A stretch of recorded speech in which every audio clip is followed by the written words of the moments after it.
Pinagsusumiti rin ni Pangulong Bongbong Marcos ng courtesy resignation ang mga namumuno sa mga government-owned and controlled corporations o GOCC.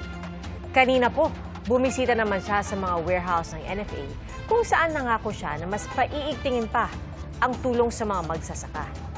Saksi, si Marie Zumal. Isa sa mga idinaraing ng mga magsasaka, labis daw silang binabara ng mga trader at binibili lang ng 12 pesos kada kilo ang kanilang palay. Ang puhunan po kasi naming farmer sa bawat isang hektarya, hindi po bababa sa 50,000. Pero pagka po nabili na yung palay nyo po, napakababang halaga. Hindi mo na po kinikita kasi marami ka pang babayaran. Sabi ni Pangulong Bongbong Marcos, pinag-aaralan nila ang paglalagay ng floor price para hindi malugi ang mga magsasaka. Binabalanse lang namin, siyempre, yung presyo na binibili ng consumer at saka yung presyo na binibili sa farmer na wala namang malugi. Sinabi yan ng Pangulo nang bumisita siya kanina sa dalawang warehouse ng National Food Authority sa San Ildefonso, Bulacan. Hirit pa ng mga magsasaka, taasan sana ang pagbili ng NFA sa kanilang tuyong palay. Imbes na 24 pesos kada kilo, gawin daw sana itong 28 pesos kada kilo. Siyempre gusto niyang taasan.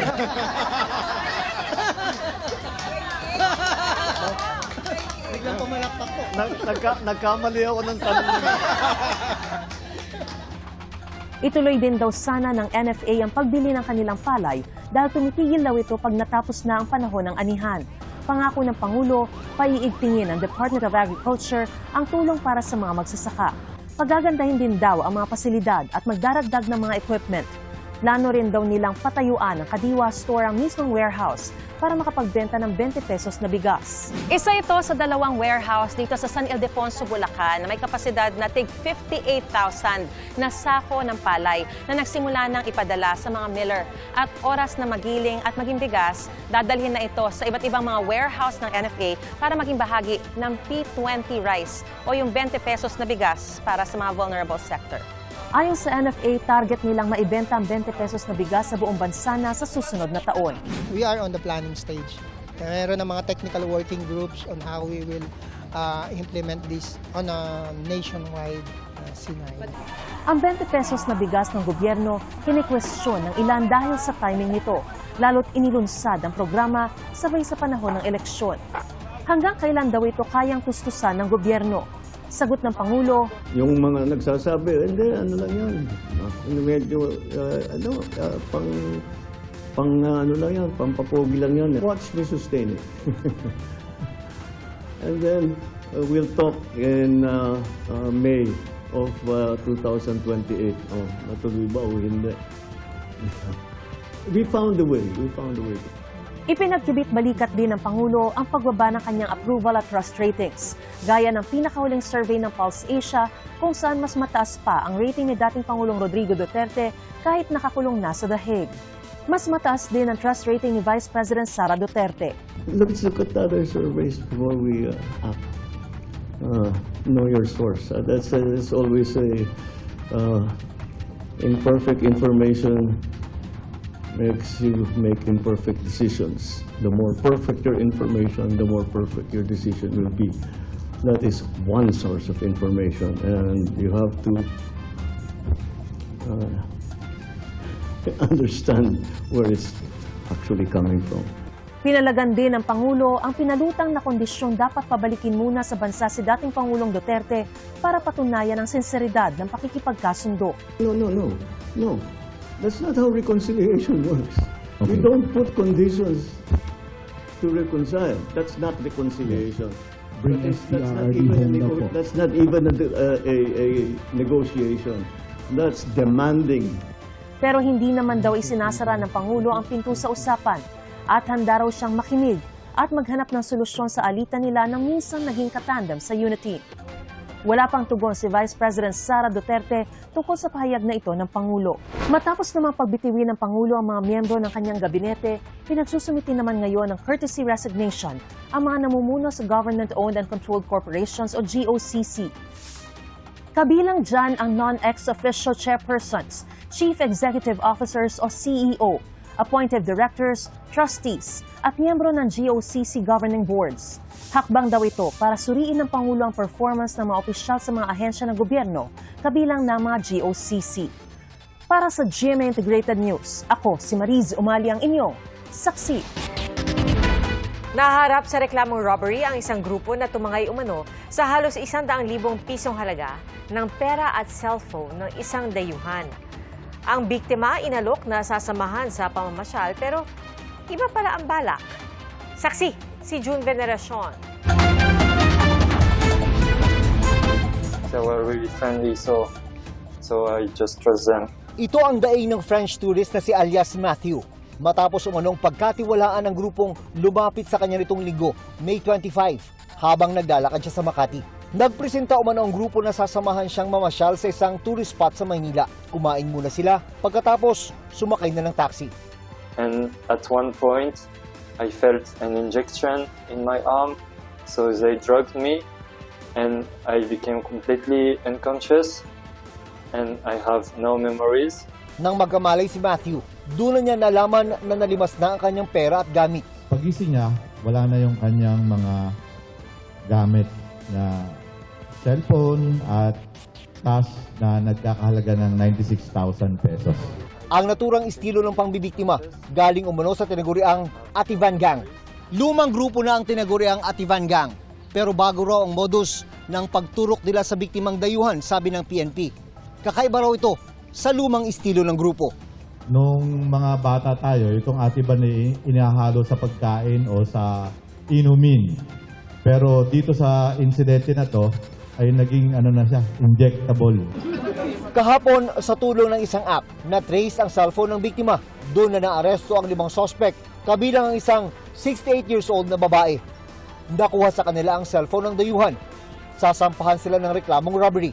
Nabanggit po nung isa sa mga babae po na isa sa mga suspects po na masyado ng gasgas yung kanilang paglagay ng gamot or kung anumang chemical sa tubig tas pinapainom. Wala po kami in-inject, sir. Nakatulog.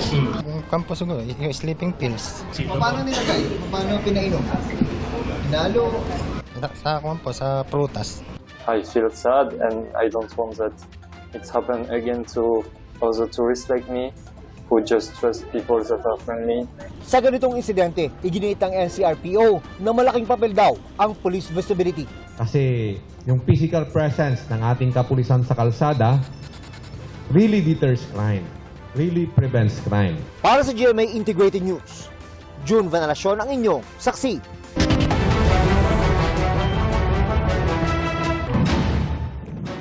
Mga kapuso, bago sa saksi, patay ang isang lalaki matapos mahagip ng pampasaherong bus sa Atimonan, Quezon, bandang alas 9 ngayong gabi.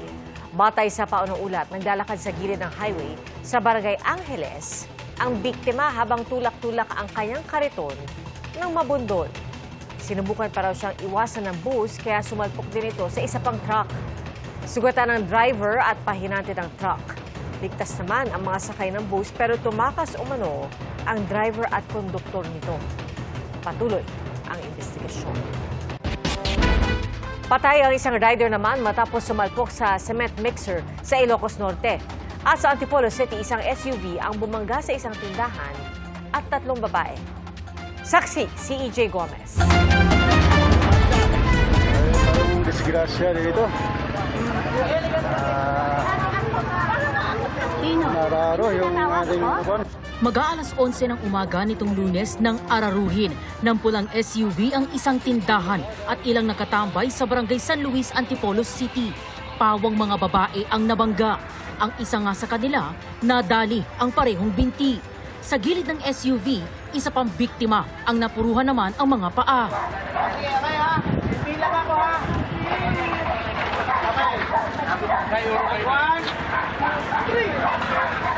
Unang biktima po na tamo niyang mga sugat ay mayroon siyang laceration sa noo, may gasgas sa balikat, may sa binti at saka sa paa.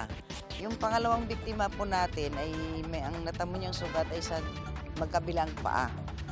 Sa investigasyon ng pulisya, nakatulog daw habang nagmamaneho ang 39 anyos na SUV driver. Galing daw siyang ospital at nagbantay sa asawang nakakonfine. Sabi niya, sobrang pagod, puyat, nawalan siya ng kontrol sa manubrela at nakatulog. Doon po humantong na nasagasaan niya yung tindahan sa kalsada. Tuloy-tuloy doon sa mga tatlong katao na nagkukwentuhan sa kalsada. Sumuko sa otoridad ang driver pero nakalaya rin matapos makipag-areglo sa mga kaanak na mga nabangga niya. Nangako rin ang driver na sasagutin ang nasirang tindahan pati ang pagpapagamot sa mga nabangga niya. Sa Lawag City, Ilocos Norte, isang rider naman ang nasawi matapos sumalpok ang kanyang motorsiklo sa cement mixer sa isang construction area. Sa lakas ng impact, tumilapon pa ang biktima. Itinakbo siya sa ospital ng mga rumisponding paramedic pero idiniklarang dead on arrival. Para sa GMA Integrated News, ako si EJ Gomez, ang inyong saksi. Isang kaso ng monkeypox o mpox na itala sa Iloilo City ayon sa kanilang City Health Office. Walang travel history ang pasyente at hindi pa raw tukoy kung locally transmitted ito. Mambala nato nga damo man foreigners nagakadto diri sa aton kundi nga known gid nga may mpox sila. Kinahanglan naton ma-find ana yung index case. That's why we are very careful in saying kundi ila mga details. Naka-isolate na ang pasyente pati 4 pang suspected cases. Patuloy silang ginagamot pero nasa mabuti ng kalagayan. Ayon sa Iloilo City LGU, isinasagawa na ang contact tracing at wala pang naiulat na ebidensya ng malawakang community transmission. Halfway houses planong itayo ng Bureau of Corrections sa lahat ng bilangguan at penal farms sa bansa. Para yan sa mga PDL o persons deprived of liberty na hinihintay na lamang ang paglaya. Pati mga pinalaya ng PDL na wala pang matirahan.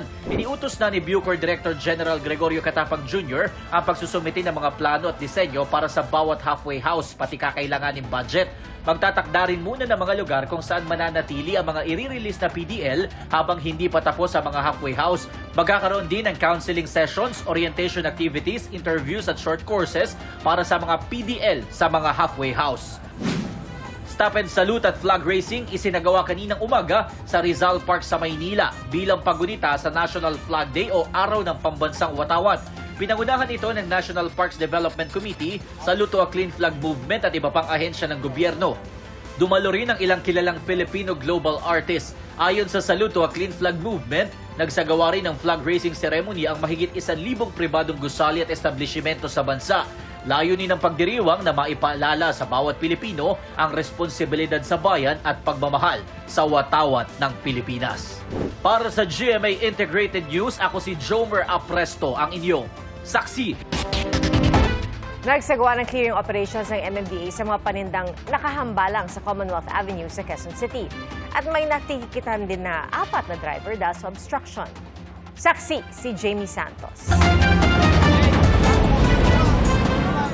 Nakatanggap umano ng ilang reklamo ang MMDA na may mga vendor na nakahambalang sa isang lane sa Commonwealth Avenue sa tapat ng Litex sa Quezon City.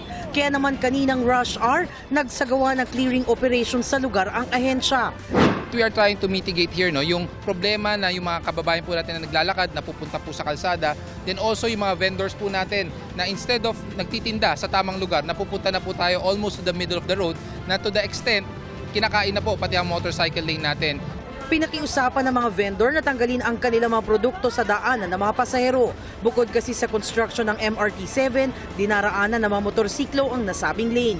Hindi naman na umalma ang mga tinderong nakapwesto sa kalsada. Hiling lang nila, basta po, nandito lang kami sa gilid. Kahit pa paano, nakakabenta naman. Opo, wag lang paaalisin. Opo. Sa ngayon, binalaan muna sila ng MMDA. Pero sa susunod, pasensyahan na lang daw dahil bibigyan na sila ng ticket at kukumpiskahin ang mga paninda. Hindi po kami nagkulang ng paalala sa ating mga vendors. Wala pong problema, maghanap buhay, magtinda po tayo sa tamang lugar. Isipin din po natin ang safety ng mga kasama po natin sa kalsada. 4 na driver naman ang inisyuhan ng ticket dahil sa obstruction. Para sa GMA Integrated News, Jamie Santos ang inyong saksi. Bagaman malabong pumasok sa Philippine Area of Responsibility, inaasahang magdadala pa rin ng pag-ulan sa bansa ang bahagi ng isang low-pressure area. Apektado pa rin ng trough o extension nito ang ilang bahagi ng Southern Luzon. at tuloy-tuloy rin ang pag-iral ng mainit na easterlies. Pero kumpara nitong mga nakalipas na araw, nasa 15 at bahagyang bumaba ang bilang ng mga lugar na posible makaranas ng heat index na nasa danger level. Base naman sa datos ng Metro Weather, mataas ang tsansa ng ulan bukas, lalo na bandang hapon. At maging handa pa rin sa posibleng baha o landslide. Sa Metro Manila, maalinsangan pero maging handa pa rin sa tsansa ng localized thunderstorms. Ayon sa Climate Forum ng Pag-asa, 11 hanggang 19 na bagyo ang posibleng mabuo o pumasok sa Philippine Area of Responsibility mula Hunyo hanggang Nobyembre ngayong taon. Pero gabay lang po yan dahil pwedeng mas marami o mas kaunti rito ang aktwal na maitala sa bansa, kaya patuloy po na umatabay sa mga update. Nananatili rin ang neutral condition sa bahagi ng Pacific Ocean na malapit sa Pilipinas. Ibig sabihin, walang umiiral na El Nino o La Nina. At asahan din daw na bago magtapos ang linggong ito ay unti-unti nang magparamdam ang southwesterly wind flow bago tuluyang pumasok ang habagat season. Mga kapuso, maging una sa saksi. Mag-subscribe sa GMA Integrated News sa YouTube para sa iba't ibang balita.